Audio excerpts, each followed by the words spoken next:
Moving along on this Corvette here.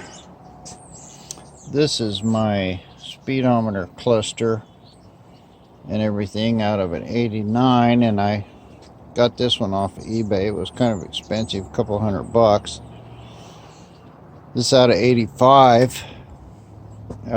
This one, the turn signals stayed on all the time. I looked at bati.com and they said the connector was a bad ground inside, would cause both of those lights to seek a ground and turn the bulbs on.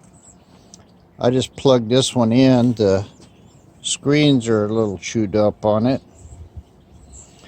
My old one here, you could really see that faded. This one's pretty good. It's got some little cracks here in it, scrapes, but I had these apart, or had that one apart. I replaced the bulbs. Didn't do me any good. I never did have a backlight. This one I plugged it in and it's got good backlights. It's got a couple bulbs here in it. Look like they're the wrong ones, but the photocell is gone down in there. You can probably see a couple little pins.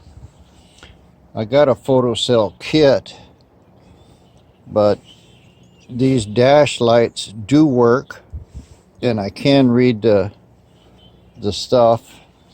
Looks like my fuel indicator stuff here is in better shape than this one. I could probably deal with these scratches. I don't know what's the deal here. This indicator for the tachometer on my old one's better than this one. This one's kind of faded in the middle.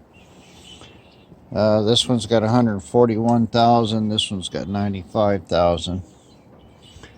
And that's probably what my Corvette has. But anyway, the components in this one are good that I need. I got a light kit and some other stuff. I'm going to try to take both of these and make a good one.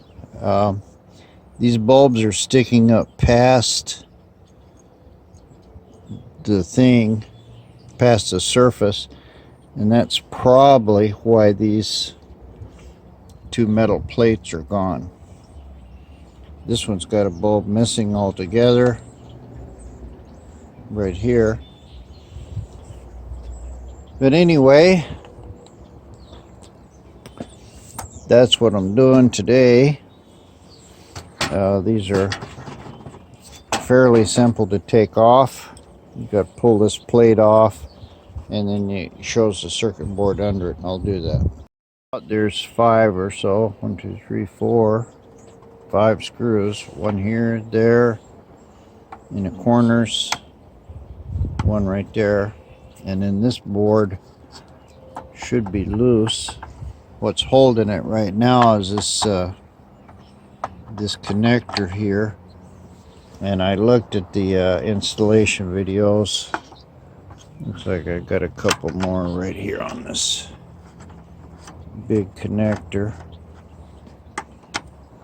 Take them loose. I'm not at the shop. I got most of my tools over there.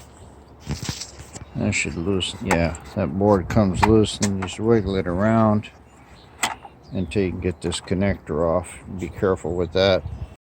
Two boards apart here. Apparently there's quite a bit of difference between 85 and 86. I mean 84 and up. Well, I'm not sure. There's some differences. This power supply thing here is a little different. But the board comes right off of here. I put a little lubricant in there, and I was careful. I got it loose, and looks like the connector still hooked up good here. All the connections are good. I didn't break anything. And now I can see how to get these lights out of this one to replace the the LEDs on the front have to take all these little screws out of here. I don't know how many there's, 4, 8, 12, a bunch of them. They go all the way around. These should turn out and pull out, which this one does, and you have to clean up the little connectors. I've got new bulbs in the other one. These three here, I'm not going to try to replace them. This is left and right turn signals in the high beam. I had some trouble with these housings on the other one. I did get them all in, but this one is supposed to have a photocell right here, and it's gone completely. This thing turns on, it's the dash lights are very bright, and then in a few seconds they just go to dim. And of course, without a photocell in it, it's got no way of telling whether it's bright or not. But anyway, I'm going to leave the back of this board alone for right now. It was fairly complicated, these LCDs underneath this thing. So I'm going to go ahead and pull all them screws out of there and see what's happening with this one. These things here are the LCD displays, and they've got these strange little rubber things that apparently make contact across here. Well, I guess I might help if I put the camera on it. Across here, and that's what drives the LCDs. So I got this apart very carefully, and looking here at the board, I can see quite a bit of evidence here on this one. It's been very hot, and these are obviously the wrong bulbs. I know, because I got the right ones. They're all supposed to be little ones like this. But I'll take the good bulbs out of my old unit there. There it is. And put them in here. So I'm going to pull one of these things out of here. I'll try this one first.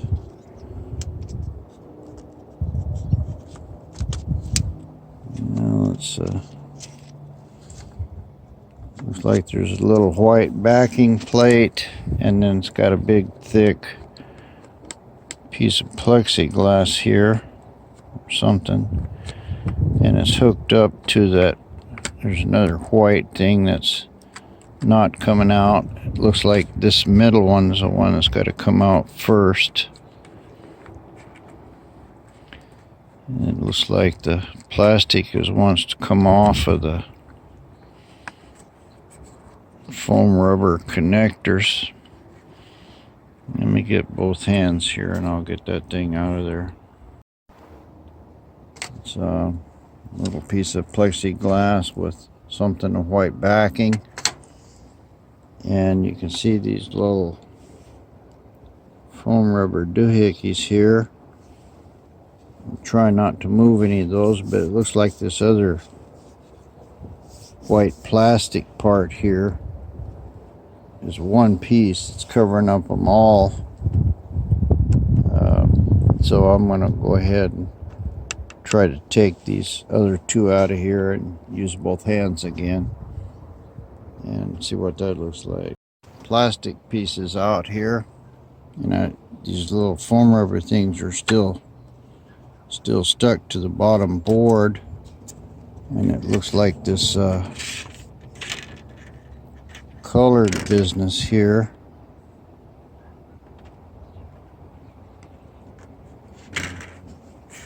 Looks like it's got some loose paint and stuff, but basically it looks like the colors on this are all good.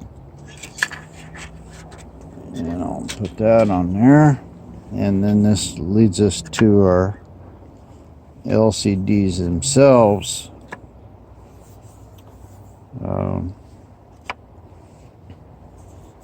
I see there was a kit that he sold where you had some black paint in it, and I guess you touch up all the scratches here on this back panel. But I'm going to try to pull this one out. They're just sitting in there. And this is a speedometer. And Bati said there was some kind of polarizing film that goes on it, and I think that's probably what's scratched up here. But there's nothing special about this. Looks like it just sits down in there. It's got some little soft rubber holders that hold it in place.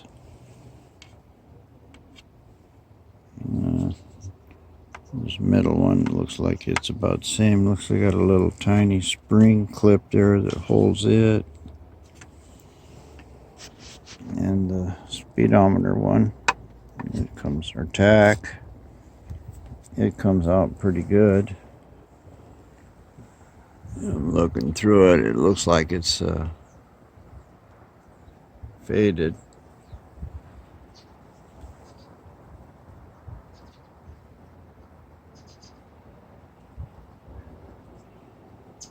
Looks like it needs a little touched up on the paint. I can get it down here and I can see it's kind of sun faded. I can still read it. But if I look here, I can see that it's, I can see through it. I really don't know what I'm looking at here. The other one, right in the middle, about a 2-inch circle, faded right into the, burn its color right into the glass. So I'm going to use this speedometer. It's much better. And my other tachometer didn't have all these scratches in it. Oh, this is the speedometer here. This is one I'm gonna keep. I'm gonna try to do something with a little wax or something. Maybe I can fix these thing here. It's polarizing film, and they sell it. I probably should put it on there. But I'm not really going too crazy with it. But I have the other tachometer out of the 89 unit. It's much better than this one. I'm hesitant to start swapping these parts around because it's kind of a lot of work to get them apart and put back together. It's not so much the work that I'm afraid that you know, it might not make connections or something. But they all look pretty good from this side. And this this plate looks pretty good. Looks like somebody's got paint on it before. I'll try to clean that off. I don't know what would take it off and not take the color off of the plastic. I'll try to look at my other one there. I'll take it apart to this degree, but I'm pretty sure it had 3 separate pieces in it instead of 1 piece. Anyway, that's the whole cluster broke down to nothing. So now I'll try to break down the other one and keep the speedometer, and I'll try to put that other tachometer one in here. I'll have to examine them and make sure that they're the same. But I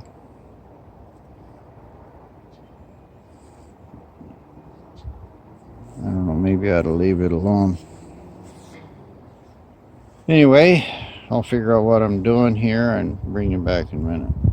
Well, I fell behind a little bit here,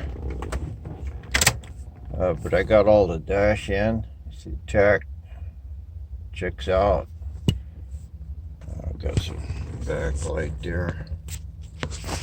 That's daytime, but you can see that everything works. Coolant temperature switches.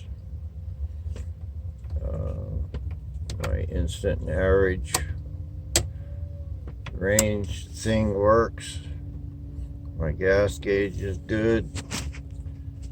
The oil pressure temperature comes on, and the miles and trip meter works.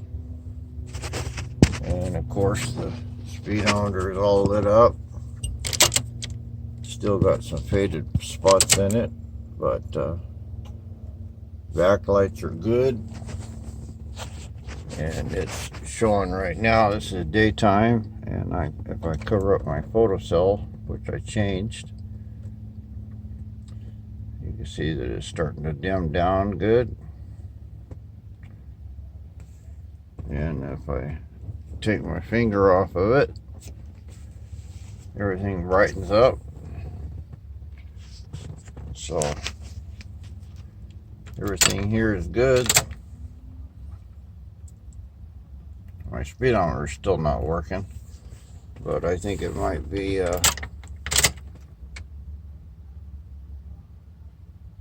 something in the sending unit. I have no idea. Anyway, my dash fixed good. I didn't really show you what I had soldered in a new photocell or anything, but I got a lot of work here. A lot of work everywhere. I got my little reverse backup thing, but it's just kind of an end of the video of this, so I can read everything. Out of my other speedometer, there was a better LCD, but I dropped it and cracked it, so I put the old one back in. So everything's good here.